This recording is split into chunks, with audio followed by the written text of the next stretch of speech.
President. From Vermont. Mr. President, I'd like to speak about the importance of FEMA, the importance of fixing it, but not destroying it. Mother Nature this week provided yet another reminder of the devastating impacts of natural disasters. In Kentucky, we had catastrophic flooding that inundated communities and led to thousands of evacuations. At least 14 are dead. And all of us, our hearts break for the people of Eastern Kentucky. And to my colleagues from the Commonwealth, I offer all my support in getting the aid that you need to help recover.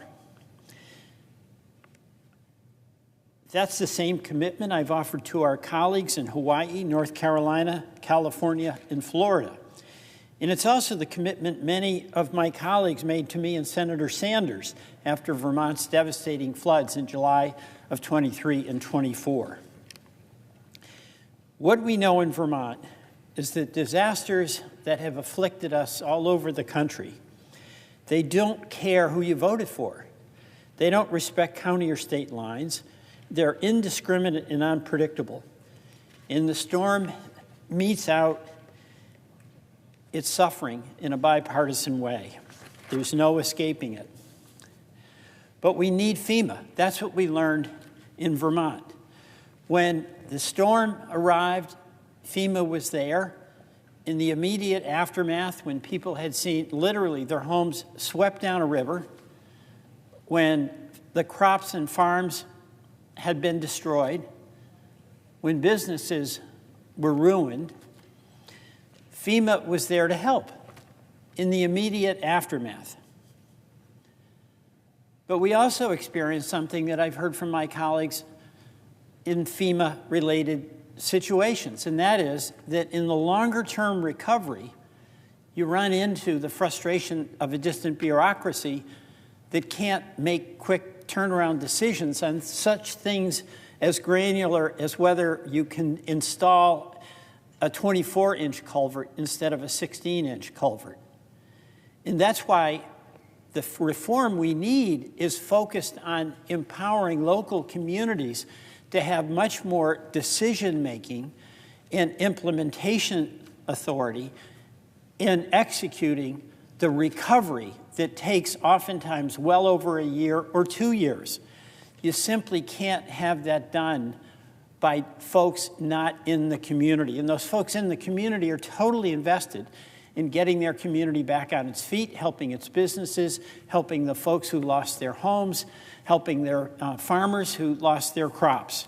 So the reform that we need in FEMA is definitely there, and we can do that and must do it together, because any of these natural disasters are going to come our way at some point, regardless of which side of the aisle you represent. It's one of the reasons I am absolutely so concerned about what's happening at FEMA now. There's been a DOGE invasion, and I use that explicitly. What does Elon Musk know about the suffering in these communities? Where does he get the authority? Where does he get the callousness to say FEMA should be destroyed? Something, by the way, that the president himself has said. When I think about all the folks in Vermont, all the folks now in Kentucky, all the folks in California from the fires, Hawaii in the fires, to be told that the response of the federal government when a catastrophic event happened in their community without any responsibility on their part, they were on the receiving end of Mother Nature making its decision to hit that community at that time. Why do Trump and Musk say we ought to get rid of the agency that is on the scene as the storm arises and stays there, hopefully until people get back on their feet? And the other thing that's happening with DOGE going into FEMA is that they're getting access and accumulating very personal information. If you are in the path of the storm and you seek FEMA aid, you have to give a significant amount of your own personal information, but that is solely for the purpose of evaluating your claim. We now have the DOGE folks, and these are very young people. We don't know what their credentials are. We don't know what the use is that they're going to put this information to, getting the personal information of people in all of these communities around the country. They have no right to do that. They have no need to do that. It doesn't facilitate the reform or the destruction of FEMA. It's just an invasion of privacy.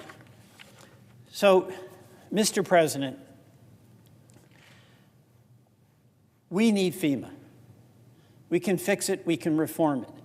But I've talked to many of my colleagues on both sides of the aisle, and they know that most of our states, really all of our states, are simply not set up and equipped to deal with a catastrophic event. Oftentimes, as in the case of Vermont, a once-in-a-100-year storm that came 2 years in a row, but we don't have the infrastructure of an emergency response to deal with that. We need the help of the federal government, and that's exactly the role the federal government should play. It has a fiscal capacity that none of our states have, and the definition of an emergency is something that couldn't have been prevented by the actions of the state. So we need to recommit ourselves to assuring the American people in each of our communities that if and when there is a disaster, FEMA will be there. But we also have an obligation to make it work better. So in that long-term recovery that's so essential, both emotionally and physically, that will give the local communities much more authority to make their decisions and empower them with much more control of the funds needed to meet that recovery as quickly as possible. We not only can work together to improve FEMA, the only way we will is if we do work together. How in the world is it a partisan issue when you're talking about the folks you represent or I represent who find themselves in the path of a fire, in the path of a flood, in the path of a hurricane or a tornado? We come together to help each other when that happens. That's the responsibility we have. But more than that, it's really the wonderful opportunity to serve, where we're in a position to help Americans regardless of where they live, regardless of what their political persuasion is, but because we respect them, the lives they've built, and we want to help them after a destruction of things that are really important to them and their community. We want to help them get back on their feet. Mr. President, I yield the floor.